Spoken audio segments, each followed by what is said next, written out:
Welcome everyone to We Don't Just Plant interview series. For the first episode, we have invited Apurva Bandari to represent Sankalp Taru Foundation and take us through the nuances of how Sankalp Taru Foundation has grown. Here we present you part 2 of episode 1. Apurva, Sankalp Taru is known for being technology enabled organization. So can you tell us few of the innovations that are being in practice or you are working upon or planning to work upon? Yes, so back in 2012 when we started the organization, we thought of could there be a platform where people can plant trees online. So of course planting trees online was something exciting, and then we really wanted to have the flavor of geotagging and social networking and all around that time. So as we started with this momentum, of course, the entire organization was driven by technology, and then that really helps us in not only maintaining transparency with our donors, but also automating a lot of processes where we could do a lot of job with ease. Now we really want to take our technological initiatives to next level. We are working on Internet of Trees, IoT, that's how we have named it. And then we are working on blockchain. We are working on, futuristic technologies like ultra high density plantation, drone seed bombing and others. Definitely, we believe that this would really make our efforts really easy to make the planet greener. Okay. Apurva, there is a question from one of the followers related to this technologically online tree plantation. The question is, I know that you geotag the trees and the location is traceable. But what about tracing it and knowing the progress about the tree planted after a year, 2 years, etc.? I always wonder if the progress can be known. I know it may be tough to know about each single tree planted and that too after a year or so, etc. But it would be amazing, wouldn't it? So yes, we are equally keen to share the progress of trees and the tree plantation program, with our donors. And of course, we do understand that our donors are equally keen to know the progress of their trees. The satellite imagery which we share with them, the location on Google Earth, certainly that helps them to see the progression of in terms of greenery, the barren patches turning into green. So that helps in tracking.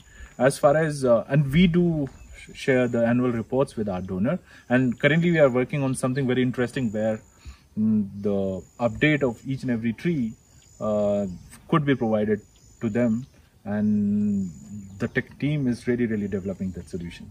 Okay, so they get the update directly from the organization itself. Yes. Okay. So that's the effort. Yes, great.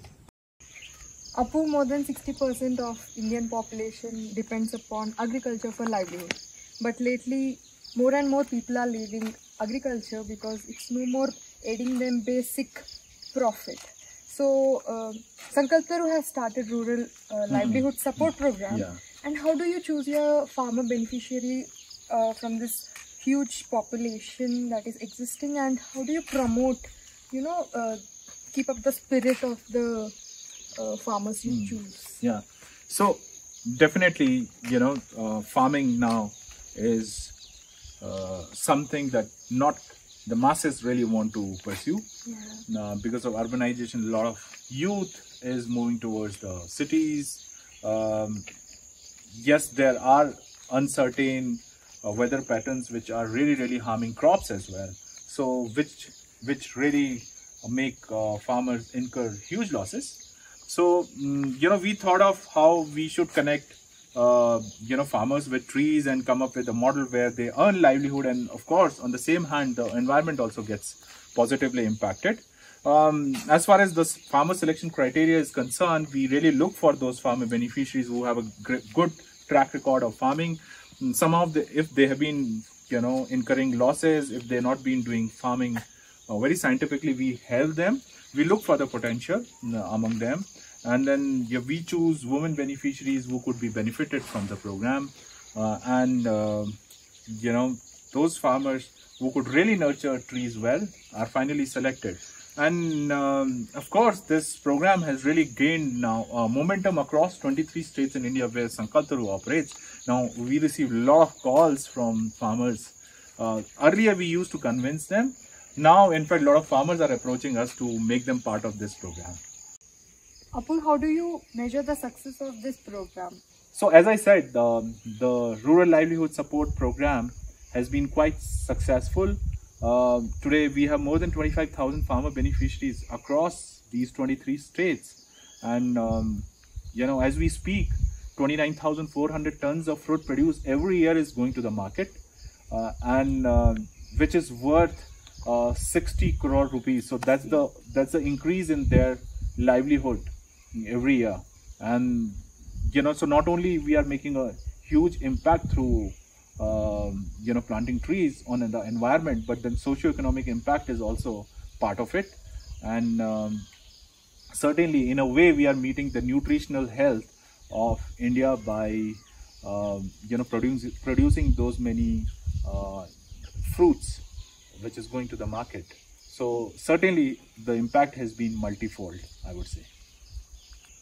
So there are cutting edge technological innovations that have been happening, especially since the time when sustainable development was recognized by everyone internationally. So when tree plantation is concerned, what are the technological innovations that are coming up, and how are you being able to keep up with them for your innovations? So certainly technology is really evolving. You have new mobile phone version every year in your hand, and technology is really picking up in the agricultural or horticultural sector as well. So we really want to catch up with the pace. Sankalp Taru has a very we are very focused on the research and development activities. We do have an R&D center called People near our headquarters in Dehradun. So where we are working on futuristic plantation technologies. To answer your question, what all futuristic technologies we are working on or could really help farmers. So it's ultra high density plantation. We're working on hydroponics. We're working on integrated farming system where we have like blocks like livestock management. Then we have poultry. Then we have crops. We have vegetable farming. And then of course fisheries, biogas, and certain other elements are also around it. And we are coming up with a concept where using technology we can really connect these dots or blocks together. So this People Research Center is not only the hub of technological innovations.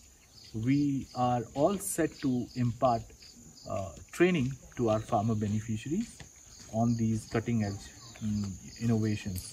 So of course now farmers need to be equipped with technology at one hand, but then they should also be really equipped with training. Right. So People Research Center would cater to both these requirements, I would say. Okay. Apur, there is a question from one of our followers. Charu Sharma is asking, please tell us about your favorite memory where you encountered the beauty of nature in its most glorified form. So, coming from Uttarakhand, where in fact I was born and raised, I've seen the beauty of nature, in the most pristine form. So, lush green forests, snow-clad mountains, rivers, waterfalls, and all. But certainly when we started Sankalp Taru and I got an opportunity to travel across India to look for plantation sites, certainly I must say that I've fallen in love with India because of its cultural, linguistic, and biodiversity, of course. So this is the country where you have majestic mountains, the desert of Thar, then the coast of Bay of Bengal, and then of course you have ocean, you have deltas in West Bengal, you have plateau in southern India. and today we take pride in sharing with our audience that Sankaltaru plants trees across these diversified locations. It's little difficult to answer which is the best location given the diversity of India. But of course, I would say this country is really one of the best one because of its diversity. So I know I've diplomatically answered it, but that's how the answer is. Were there any cultural shocks? There are, because as I said that, India is a very culturally diverse country as well. So yes, when we were traveling across Rajasthan, where women are not allowed to come out or work in the fields. So those kind of not cultural shocks, but then of course I would say we have known the culture better. But I'm glad to share that Sankaltaru today is empowering women as well in that part of the country, and a lot of women beneficiaries are becoming part of the program. So yes, that's how we have been progressing or dealing with the cultural diversity of India. Okay. Kids or students are the future of this planet. What is the perspective you have, and what is it that you suggest so that they are more engaged with the planet and healthy planet? So certainly, there is a lot of traction, happening with the kids as far as environmental engagements or those kind of movements are concerned. Young kids are really concerned about the sustenance of this planet. They do ask sometimes very hard-hitting questions. So, and of course, we need to pass on a very healthy, green, clean legacy to the next generation. So we do have programs like Clean and Green School program, where we not only plant trees in school campuses, we also nurture them as environmentally responsible citizens of tomorrow. And we believe that of course there is a lot of energy among young kids, and they should be given opportunity to be part of environmental conservation programs. So that's the message for the young kids. I would want to deliver that. Yes, there is a platform for you guys to participate. If you really want to be part of Team Sankaltaru or this movement, certainly they're most welcome. Great. The pandemic has certainly affected everybody on this planet. People have lost their means of livelihood, their loved ones, businesses have shut down, and it affected everybody very badly. How did Sankaltaru cope with this situation, especially the plantation on ground? Also, has Sankaltaru thought of any measures that can help people that are affected in any way? So yes, it's been very tough time for everyone on this planet. COVID crisis has really affected everyone, I would say. There was in fact a challenge on us as well to keep up the operations, maintain it, because last year when the crisis started, it was so sudden that we had to really make swift decisions, because trees were supposed to be taken care of. We can't just abandon them. So thanks to our beneficiaries and very passionate operations coordinators who really took up the charge of watering them regularly, and and equally at the same hand they were maintaining all those safe measures towards COVID, the safeguard. So of course it was very tough time for us. As far as doing our bit was concerned, we came up with a campaign called One Tree, One Meal, where for every tree planted, we fed a meal to a needy. So that's how we really did our bit to help the affected folks. We launched campaigns. In fact, we hired people who had lost their jobs. So in a way, we were trying to help them. And this year we have launched a campaign called Memorial Trees. So we are doing a campaign for those folks who have unfortunately lost their lives. So their near and dear ones are planting trees. So that's how we see this crisis as. But believe me, this is a warning, but it's an opportunity as well, that at a good pace we can really do environmental conservation, and we should respect nature. Nature protect if she's protected, as the Sanskrit saying goes, Prakriti Rakshita Rakshet. So certainly, we have to respect nature and should live in harmony with it. Apur, in the time when everything is commodified, people tend to look for jobs that are lucrative, with good incentives.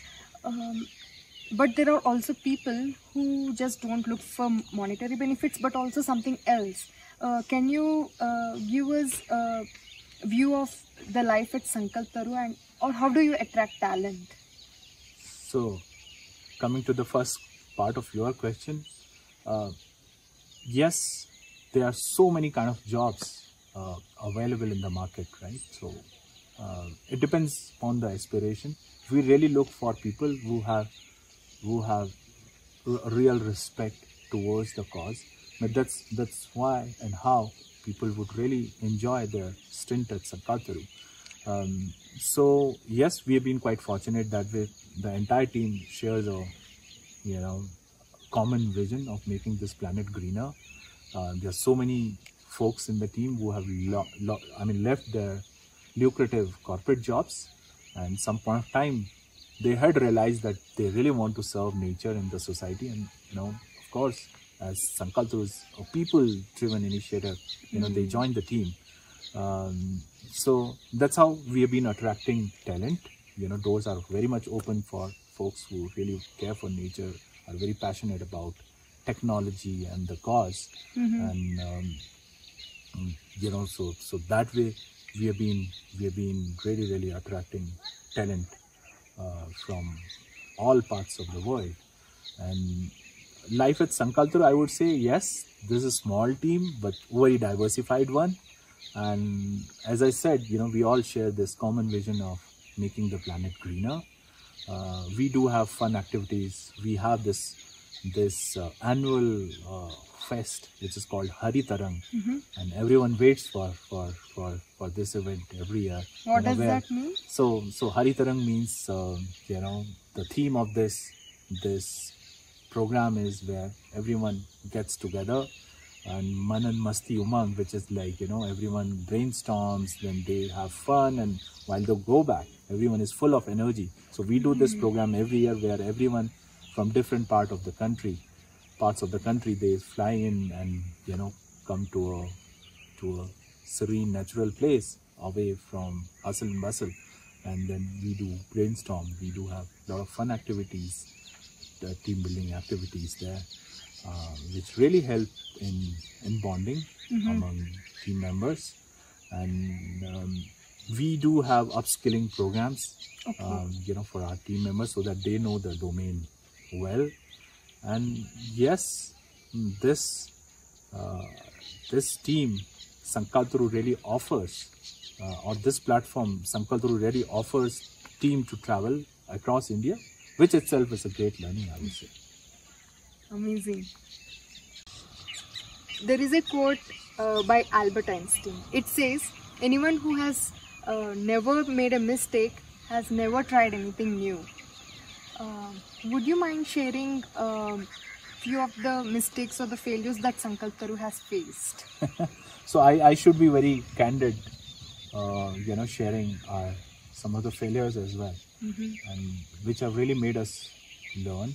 So while we were doing a first project, in fact, in Thar Desert we were doing, and we started planting trees there. And the growth was phenomenal. We were really happy. We started off somewhere in September, October. We started planting trees, and by the by the time winters arrived in month of December, the saplings started growing and there was a phenomenal growth. We were equally excited. But then suddenly there was a frost in the region. The temperature went somewhere around -1 degree centigrade, I believe, around that time. And most of the neem trees were dead. And we were really shocked to see that, because, overnight seeing all those trees or small plants dying was really shocking. But then, thanks to our advisors, they said, okay, please keep on watering them. Somehow, please do not stop watering, because otherwise, if at all, don't treat those plants as dead ones. Keep them watering, and there is a chance that they would survive. We were quite happy that by summers, in fact, there were sprouts coming out from those dead plants, and signs of recoveries were there. So, of course, there was a learning that during winters there should be some mechanism to save plants like neem and all. So next year onwards we started off. So we started creating a lot of smoke in the evening to keep the saplings warm, as well as keep the fog away, which really accumulates during the evening. The other learning was that our mobile application developed for geotagging, which our coordinators use. It failed in Ladakh once, and we were wondering what might have happened. So since there was no network, so we couldn't log into the app, and we were really around 150 kilometers away from internet connectivity. So that was a good learning, that this app should be developed in a way that it should run in complete offline mode, and still it should geotag trees, as well as we also overcame challenges while the sign-in was not required. So we were quite network independent that way afterwards. So that was something technology made us learn, I would say. Apur, there is a question from another follower, rediscovering nature. The question is, was he always in love with trees, even as a kid? I would like to add that you are from a different domain. You are not from, you don't have agriculture background, I guess. So you have done electronics engineering, and then you studied masters in business management. Yes. So how did you end up here doing afforestation? So to answer the first part of your question, yes, I have always been in love with nature. Reason being, as I mentioned, I was born and raised amidst lush green forest and Himalayas. I've seen ever since I was a child. Yes, when I moved away from the nature, to cities, yes, I realized that devastation is happening at a larger pace, and something needs to be done. As far as my background is concerned, yes, interestingly, I hold MBA in oil and gas management, and I worked with Bharat Petroleum, and oil and gas company. So I was on the other side of the industry before I decided that something should be done for environmental conservation, and so that was the drive. And yes, after coming to Sankalptaru, I have never felt that I'm short of domain expertise, because the team has been really equipped with so many domain specialists, and they have been so kind enough. Even our advisors, our chief scientific advisor, Dr. Tiwari, he holds 30 years of experience in forestry domain. So everyone has been really helpful, and I must say that yes, I've learned a lot after coming to Sankalptaru. One must have a vision, and the cosmos will help however way that needs to be led. And that's how it has been. Great.